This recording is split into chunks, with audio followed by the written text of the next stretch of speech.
Hello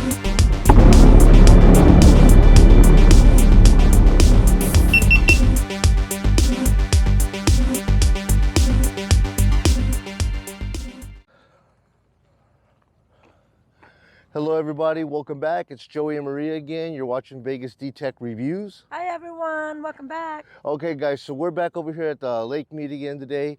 We're at the bottom of the visitor center, which is located right above here, and it is a packed day out here at the staging area on the lower half below the visitor centers. And it looks like we have a whole bunch of e-bikes and tourists starting to get out here, and they all want to walk the tunnel trails right above me over here. But Maria and I, we're gonna go ahead and do an e-bike review, and today we're taking a look at a company called Andsky, and this is their e-bike here. It's called the Spark 700. It is going to be a 48-volt, 750-watt folding Class 3 e-bike. Let's take a closer look at it, okay?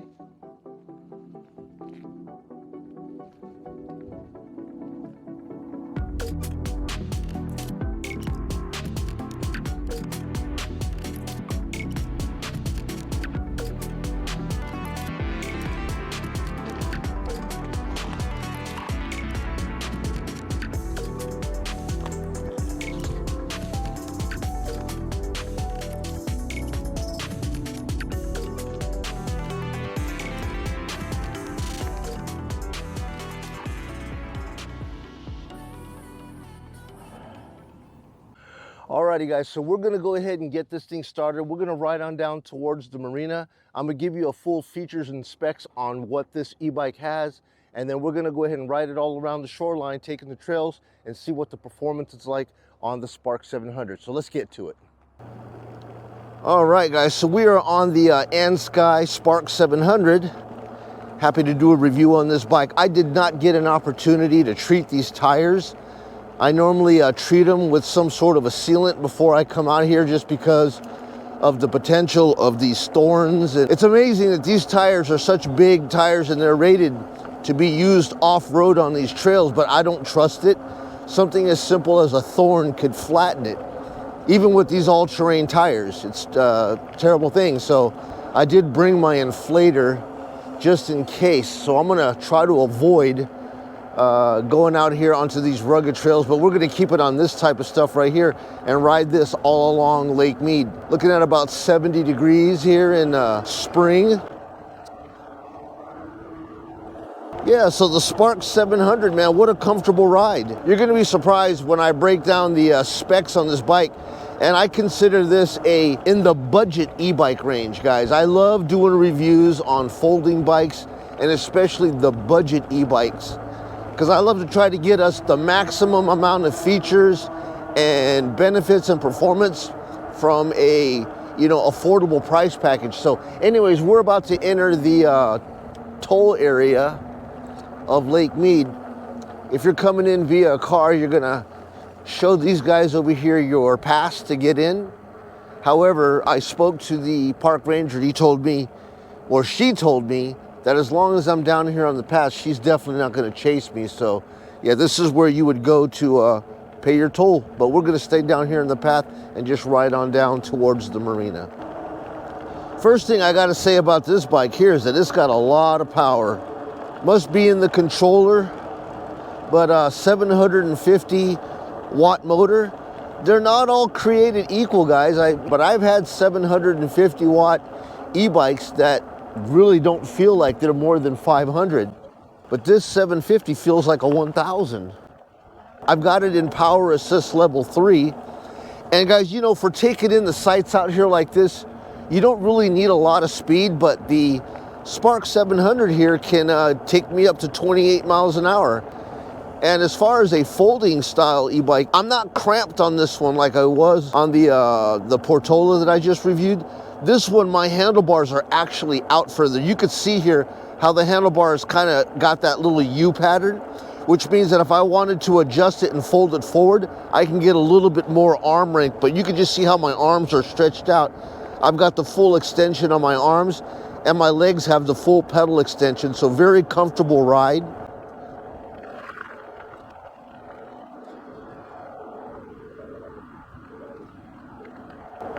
Quiet motor too.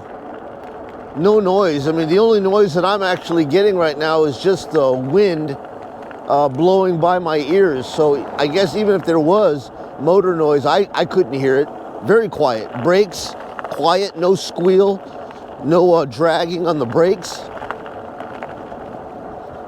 And like I said, all I can hope is not to get a flat today.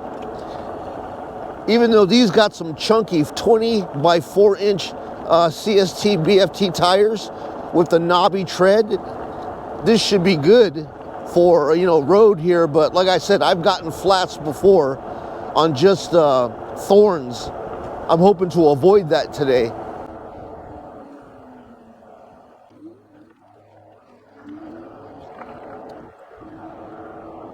Yeah, I've noticed that up at the visitor center today when we pulled in, so many e-bikes, man. I've never seen so many e-bikes before, but it's really nice to see that people are utilizing, you know, these trails that have been out here for forever that nobody ever knew about, and everybody just felt like you had to walk it. And if you can walk it, that's nice, you know, but however, if you don't have the energy to walk it, or maybe like us, we always had the energy to walk it one way and then not so much coming back. But the e-bikes have afforded us the ability to go everywhere and not worry about energy.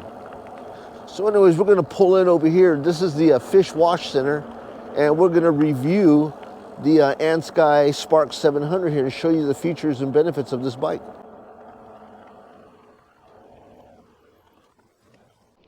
Alrighty guys, so we are over here at the staging area above the marina at the fish cleaning section, which I like to come do all my reviews on. So let's take a look at the Andsky Spark 700. So starting with power, guys, this is going to be a 48 volt 16 amp hour battery, which is really cool. It's got this little teeny charger here where you can hit this button, the charge rate that's in there. Maybe I can get some shadows in it. Cool. And I always like this type of battery. I like it exposed. It makes it easier for me to access it, pull it in and out, instead of having to fold it and have it inside the rail. This really benefits me. I always like the batteries that are either mounted up here in the top that I could just pull it off instantly and charge it, or have it in the back where I could pull it out. And this is really nice too, because they give you an option of a quick seat release where you can unlock it and just pull it right out and take it in with you. So coming back to the motor here, guys, we have a 750 watt motor. I tell you, it feels more like 1000. And a lot of times that has to do with the controller. So whatever controller they're using in this, a speed controller, this really makes it feel like it's got really, really good torque. It's got a 7-speed Shimano cassette paired to the Tony derailleur system and an anti-corrosive chain. Again, the company's done a good thing here. You know, I made mention to this a lot of times, and I think a lot of other people have made mention too, where on the fender, they made this little cutout. It's not so bad when you have a plastic fender like this, but when you have a metal one, this chain will go here and hit it all the time when you're like hitting bumps and so forth. But Andsky cut it out right here to where you don't have that type of a hitting. One thing they could have done is probably put a little bit of a guard down here, like a some type of a heavy duty tape or something like this, to where this chain won't hit, because this paint that you have right here, I'm not sure about the durability of the paint, but I wouldn't want this stuff to get scratched up. This has got like a pearl white type of a paint going to it. Sliding over to the wheels here, guys, you're gonna have the big beefy CST BFT 20 by 4 inch tires, and it's going to be the semi-knobby type of tires here. Good for, you know, combination of street riding and off-road riding. I do have to be careful about these tires. These semi dimples here, they've caused me problems before. Not this company, but just in general, these areas in between these treads right here are super exposed to debris and other type of things that could damage the tire. Even a thorn, a small thorn hitting you in this area right here could cause a flat. And I normally will always treat my tires with some sort of a sealant prior to coming out and using it, even in the city, especially at Lake Mead here. But I didn't get a chance to do that, so I've got to be really careful. However, I did bring an inflator to try to keep me up and going to get me back if I happen to have a problem. But yeah, very nice chunky 4-inch wide tires, and I love these mag wheels. These mag wheels are just one of the things that makes this bike stand out. When I did the unboxing on this and I pulled it out of the box, these mag wheels are great. Brings me back to the old mongoose days when I was a kid. Very nice wheel and tire package. Coming up to the top here, you're going to take a look at the controls. It's got the throttle here is going to be a half twist throttle on the right hand side. Maria and I both agree that we like this style probably better. I can just make a small, look, I'm just twisting it a small little amount. That small little amount right there is just enough for me to get moving, to make minute acceleration tweaks when I go to accelerate. Where if you have that thumb throttle, just a little bit of a movement could be too much on a thumb throttle, and then you got to get in real close and try to control it with your finger. It's just really weird. This is so much better. I'm happy to have this. These grips right here, man, are heavy duty. They're not the lockable type. They don't have any locks to it, but it looks like it's set in place. Set it and forget it. I hope it doesn't twist and move. Coming up to the top, you have the typical 7-speed Shimano index shifter, which, you know, you use your thumb to bring the gears up, and then you click it back down. This is very typical on all of these e-bikes in this class range or price range. Coming up here, man, we have some very nice hydraulic brakes. I believe the brand on this thing is called Disland. If you can see that, yeah, I think it's called Disland. I've never heard of it. However, it works wonderful, and it's paired to 180 millimeter brake rotors. Yeah, and it's branded over here Disland. Very quiet, and we always said that, you know, when you are having a bike that can do 28 miles an hour and it weighs, you know, 80 some pounds or so. I believe this bike weighs 77, but in general, these folding e-bikes weigh anywhere between 70, 80, some of them are 90 pounds, and if you're doing, you know, 28 miles per hour or whatever, you need to be able to stop. It's very, very nice with today's technology to have, you know, as a standard, hydraulic brakes paired to 180 millimeter rotors, and I'm very impressed that this company Andsky provided this for us here. Next thing I want to speak about here is going to be the seat post right here, guys. Even though we don't have a rear shock in the back, this is what they call a solid rear end, it does have this absorbent seat right here. I'm going to try to do this here one-handed, but it's got a shock system right here. The seat post moves up like this.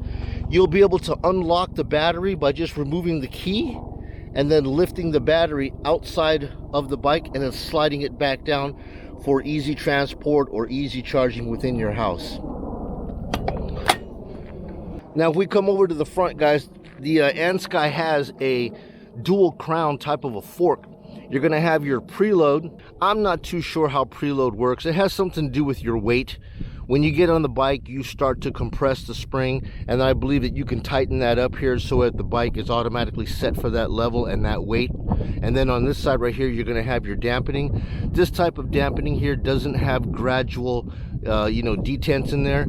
It's either wide open or wide shut. So if you want it open, you're going to go ahead and open it this way, which is going to give you a bunch of dampening for the bumps in the road, you know, if you're going down trails. And then if you want to go the other way, you can just lock it to where it just stays stiff if you want more of a stiff controlled ride. Coming back over to the controls here, guys, you got your left grip. Then you're going to go ahead and have, let me turn this power on for you. You're going to have turn signals on this bike. I never even knew that you had it, but you're going to have your left turn signal, right turn signal. You're going to have your horn. And you're going to come over here to this very simple, but I like this, guys. I like this type of a control panel right here. You know, it's just, I don't know why. It just seems simple. You know, you got your icons here telling you exactly what it is that you get. You got your power button here. You hold it on for 2 seconds to turn the power on. Turn 2 seconds to turn the power off. You got the up arrow here for adjusting your power assist level. Down arrow for lowering your power assist level information, so you can cycle through the different modes here on the control. And then you have your headlights. Go ahead and kick that on. Hold it down for 2 seconds. Light should kick on. There it is. And then at the same time, we should have brake lights or tail lights. Yeah. Let's see if the brake lights will come on here. There you go. And it says it's got turn signals, so let's take a look at that. Yep, if you can see that. Daylight makes it tough. But you should see some left turn signal there. And on the right, let's see if you can see something there, but the right turn signal is on. I don't know, a lot of these turn signal stuff is kind of gimmicky, because the way the Department of motor vehicles has it, turn signals on a motorcycle has to be spaced with 6 inches between the tail light and the left and right brake light.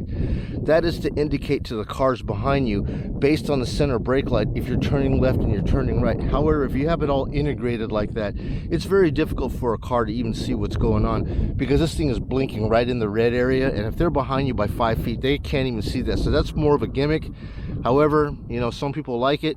I would like to see, if you're going to put turn signals on it, have a stock that comes out here. Put a good solid rubber stock that comes out here that's separate from this. That way you can actually have an indication as to left turn and right turn based on how far away it is from the tail light. At least that's how the DMV has it. Coming back up to the controls up here, I love this control pad. Now, the only difficult thing about this is, like, right now it's about 11:30 in the morning, and the sun is directly over my head. I don't have very much as far as brightness. I don't know if you can turn the brightness up on here. I'll have to go into the user settings. I do believe that we can turn the brightness up to 1, 2, and 3. I'm not sure what the brightness levels is. I haven't gone into the advanced settings where you have to hold the up down buttons to get into that. Looks like when I turn the headlight on, it dims, and when I turn the headlight off, it comes back on. So anyways, here you're going to have your battery bar here to the left. Your headlight indicator will be here. Your miles per hour obviously will be in the big numbers over here. If we run through the meter here, you're going to have your trip meter, your odometer, maximum speed that you've been riding at, the average speed you're going to be riding at, and then it shows amperage. I don't know if I could change this over to watts. It's more important to me how many watts of energy I'm pulling, or if not, I have to figure out how to convert it over to amps. But that's your basic layout over here as far as your display control panel. The next thing I like on here, guys, is going to be the carrier rack. This is one of the things that I have to have when I get into a bike. This right here, the way the configuration of this bike is something that I can utilize, and I believe that if you guys are going to be buying a bike, this is the type of bike that you can utilize, simply because it's easily portable, easily foldable, removable battery that you could take in and out, charge it in the house and not have to bring the bike in. And then also the carrier rack here is going to give you the ability to put a bag on it, which I use this guy right here.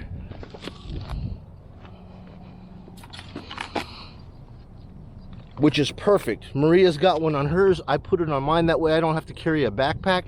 And it's got Velcro straps that will Velcro underneath the carrier.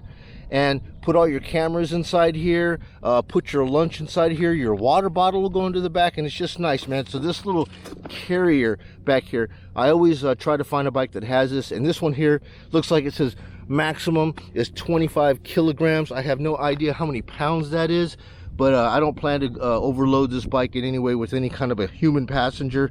This is just it. So this is the basic features and specs on this bike right here. The battery on this here, guys, is a 16 amp hour battery. Depending on how hard you are on the motor, how much pedaling you do, how much pedaling you don't do, and the terrain that you're going to be riding around in, this should give you anywhere between 25 and say 40 miles per charge. Alright guys, so I'm going to go ahead and show you here. Since it is a folding bike, it would only be, right for me to show you how it looks to fold it. First thing that I do is I take these pedals, fold them in.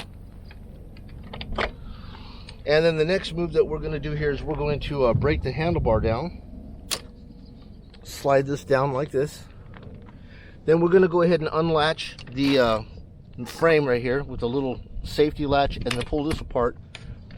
And then you'll be able to just grab this thing and bring it back together and set it down just like that. But that's what it looks like when it's all folded up. Let's go ahead and fold it back open.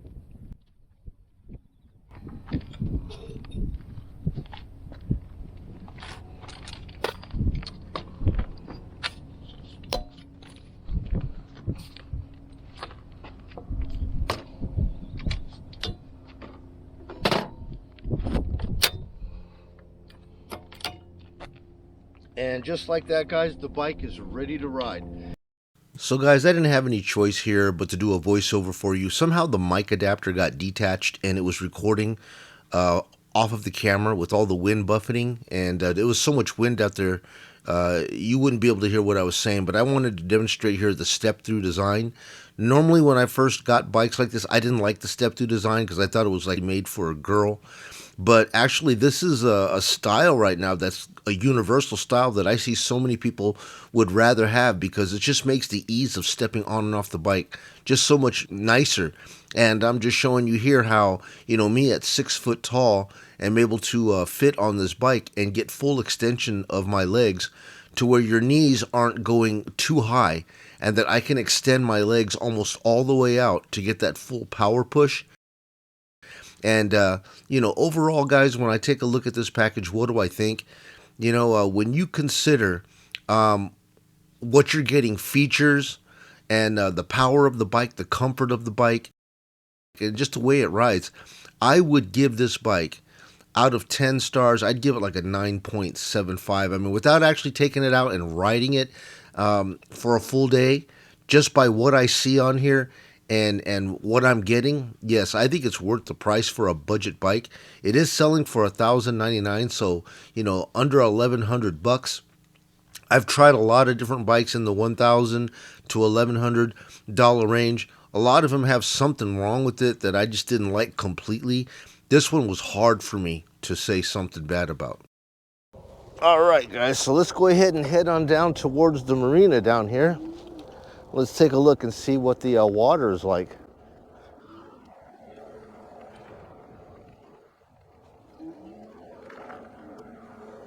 Looks like we got a couple of boats down here being launched today, big ones too.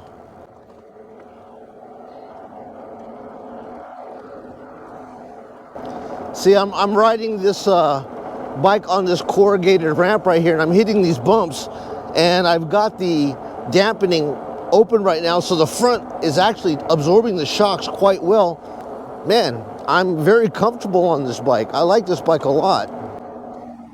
Normally when you hit the brakes like I'm doing right now, you will hear some kind of a hiss or a whistle or a grind or something, but look, I'm pulling them both front and back. I hear no noise. Good brakes, man. Oh man, look. It looks like they're pulling out another houseboat. Guys, removing a houseboat like this with a crane and a trailer, I've seen the prices on something like this go as high as $10,000 just to remove a boat of that size or put it back into this water. Just have a look at that.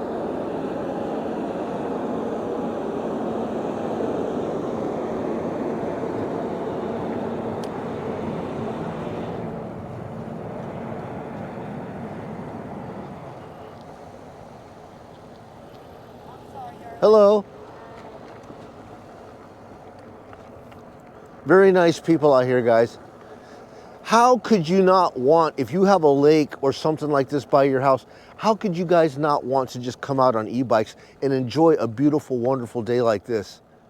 But as you can see, Maria is very happy to get out of the house on her day off and enjoy the adventure of e-biking around Lake Mead. And we're right here, guys, down at the marina right now, and well, it looks like there's a lot of trailers out here, so many people out on boats today. So let's roll on down to the actual ramp here. So check this out, guys. I'm in gear number 7, which is supposed to be the hardest gear to pedal in, right?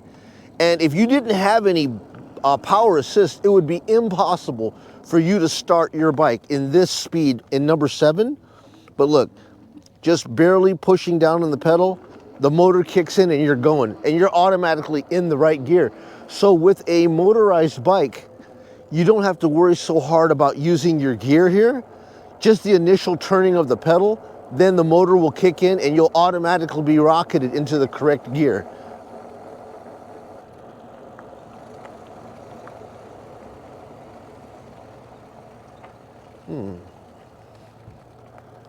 Got the police out here today.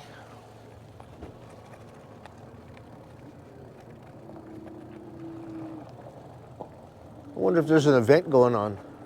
Alrighty guys, even though we're doing an e-bike review, I got to give you the water level today, and the water level at Lake Mead is 1,075.49 feet here at Hemingway Harbor boat ramp with the marina right behind me. Alright guys, so we're about to leave the marina right now, and we're going to go ahead and take this bike on this, I believe it's a 5-degree uphill slope here, and we're going to see on just throttle alone how much power we can get or how much speed we can get coming up here on a 5-degree slope. So we got 12, 13, 14, 16, 17, 18, 19, 20, 21. So this bike is not governed for throttle only. All right, so the ride one up that I had in my last review, it's governed. The throttle is governed, and that's normally class 2. It only allows you to get up to 20 miles per hour using throttle only. But on the Andsky here, it opens it all the way, so you can go as fast as you possibly can go on the bike, whatever the max potential is, using throttle only. And then of course, if you combine that with your pedaling, so we're at what, 22, about 22 miles per hour climbing up this grade right now. And the pedaling, I'm basically ghost pedaling. Anything above 20 miles per hour, you're gonna be doing a ghost pedal. What ghost pedaling means, guys, is that you're over pedaling the motor. You're not actually engaged, and your transmission is no longer engaged to the motor. Like right now, we're not hardly moving. I'm in 7th gear, and I'm engaged to the motor. And you're going to be able to actually pedal where I feel like I'm actually helping the motor. I'm engaged at 15, engaged at 16, engaged at 17. I'm still engaged at 18. 19, I'm losing it. 20, I'm no longer engaged. I'm just spinning my legs. It's not helping the bike at all. All right. So your over rev will happen right at around 20 miles per hour on this bike right here. I think if you are a taller rider, you're going to enjoy this bike. I have not reviewed, you guys have seen all of my reviews. I have not reviewed any bike yet, 24-inch or 26-inch tire. I haven't reviewed any of those type of bikes because I don't have a vehicle that can transport that type of a bike out here to Lake Mead. And I'm really only interested in reviewing bikes that I could actually use out here. And for me, it's got to be a folding style bike. And that's the reason why the bike that I'm on right now suits my needs perfectly. And I do believe that if you're the type of individual that have limited space in a vehicle and you want to take two, because I always go out with Maria, so my vehicle can accommodate 2 of these bikes in folding stasis perfectly. I rode around a little bit on this bike last night for about a half an hour, and then this morning what we've ridden so far, so 13.6 miles on it, and it still says that I have full bars. Man, so real cool story. Maria and I were just riding on this trail here, and she wanted to stop to take pictures of a cactus blossom that was on the side of the trail. And a gentleman just happened to be riding an e-bike. He stopped and he looked at me and he said, "Joey?" And I'm like, "Yeah." And I looked at this guy and he looked very familiar, like somebody I worked with at one time at work. And he says, no, he says that he actually, he's out here on vacation from Long Beach, and he's out here e-biking the trail because of the videos that he saw of me telling him to come out to Lake Mead and ride around the lake on the e-bike. And he's out here on e-bikes, and his name is Fernando, man. And it was just really, really cool to be able to meet people that are from, outside of Las Vegas, just happen to roll out here to Lake Mead and run into people, and guys, that was really great. It was fun. And Fernando, man, you're a great guy. Thank you so much for, hanging out and talking with me. And hope to meet more of you guys. If you guys come out to Vegas, man, and you are out around the lake, very good likelihood that on a Wednesday, you'll see me and Maria out here rolling around the marina or anywhere along these bike trails. So anyways, guys, we're already here at the entrance of the old Las Vegas boat harbor. And we're gonna roll down here right now and just take a peek and see how this water level looks. Even though it looks like it's, the report said that it dropped like 2 feet since our last report. We're always ready to come down here and take a look and see just how it looks overall. So let's go down here.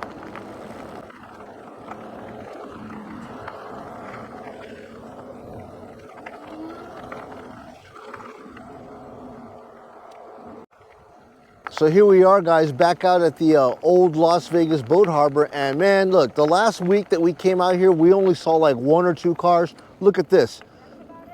1, 2, 3, 4, 5, 6, 7, 8, 9, 10, 11. We got 11, 12, 13 cars here. You got a truck here. You got 14 cars out here at the old boat harbor.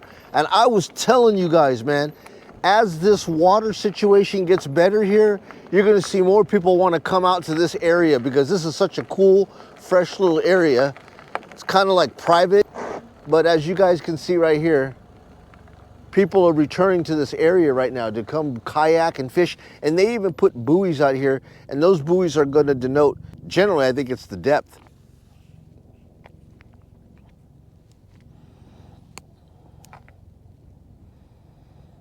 All right, guys, so we made it to one of my favorite spots of the campground here, which is the amphitheater. So come over here and take a look at this.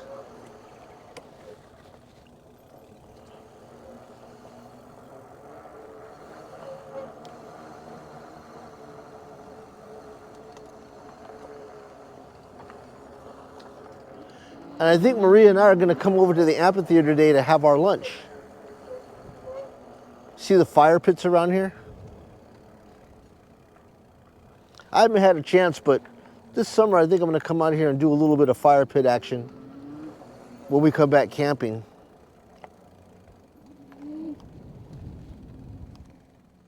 Alrighty guys, it's pros and cons time. What are the pros and cons of the Andsky S700? Let's start with the pros. First thing I love on it, folks, is how tall it is. For a folding style e-bike, I'm able to sit on this thing very comfortable. I'm pushed back just enough for my legs to have a full extension. So the geometry of this bike frame right here is perfect for me. It just rides beautiful, okay? Secondly, I love the wheel and tire design. The mag wheels with the big CST, BFT, 4-inch wide tires, they just look fabulous. And they absorb all the bumps in the road. I don't feel any of that. Even though it only has a front suspension and the back is a solid suspension, that back seat also is another pro. It absorbs all of the bumps in the rear. It gives it the feel of a full suspension bike. Excellent. The next thing I like is the way the seat has been designed for this little quick access lever that will flip up and out of the way so that you can get the battery in and out of your bike. It's pretty cool too that it's got that little teeny button here that you can just hit to show you how much power you have in your bike. Next thing I love on here, guys, is that they did not cheap out on the brakes. These hydraulic brakes have been performing flawlessly, quiet. They didn't cheap out on the 180 millimeter rotors. Just look at the thickness of this metal. Some of the thickness of this metal is so thin, it just seems like the brakes would just warp after, you know, a few cycles of heat. They didn't cheap out on the material on this 180 millimeter rotors with hydraulic brakes and these nice, beautiful 4-inch wide CST BFT branded tires. Like I said, they did not cheap out on this thing, guys. They gave you left, right, you know, directional turn signals and the horn and the beautiful color display, guys. That was like the one thing I do when I get a bike and I do a review. The first thing I do is I take a look at the display that they give you. If they offer you a very nice display, chances are the rest of the components are going to be quality. Oh my God, so many good things. Now, what are the cons? What are the cons on this? Guys, you're going to laugh at me when I tell you this, man. I have no cons on this bike. None at all. I'm not being paid to tell you that. I just have enjoyed this bike from the second that I opened it up. I only had one instance, and I let the company know that I would put it in the video. When I first got this, the derailleur did not work right. But after watching a few videos on how to make some minor adjustments there, I found out that the hanger that the derailleur bolts to was bent. So I just unbolted it and bent it back. No specialty tools that you're supposed to use. I know it's not technically the right thing to do, but hey, you know, push comes to shove, you got to do what you got to do. And once I made some fine adjustments, the bike has been shifting perfectly through all of the gears. So guys, that's my assessment of this Andsky S700 on the pros and cons. All right, everybody, we've come to another end of another VegasDtech e-bike review here at Lake Mead. It's been a wonderful day. We want to say thank you very much for coming out with us again here today. If you have found any of this information beneficial, useful, or entertaining, please do me a favor, like and subscribe if you haven't done so already. Also, it was wonderful meeting Fernando out here. I just happened to bump into him along the trails. He was out here on vacation from Long Beach. Great guy. Thank you again, Fernando, for sitting and chatting with me. And for anybody else who's out here at Lake Mead, hey, if you guys are out here on Wednesdays, that's when me and Maria are out here riding around. Maybe we'll catch you out here, okay? So anyways, guys, if you guys need more information on the Andsky S700, the information is going to be linked in the video down below in the description box. Have a look, see if it's the e-bike for you. And if not, we'll be back next week with another e-bike review. As always, thank you so much, guys, for coming with us for another e-bike Lake Mead bike trail adventure. We'll see you guys on the next video. You guys be well. Thank you so much. Take care. Bye now.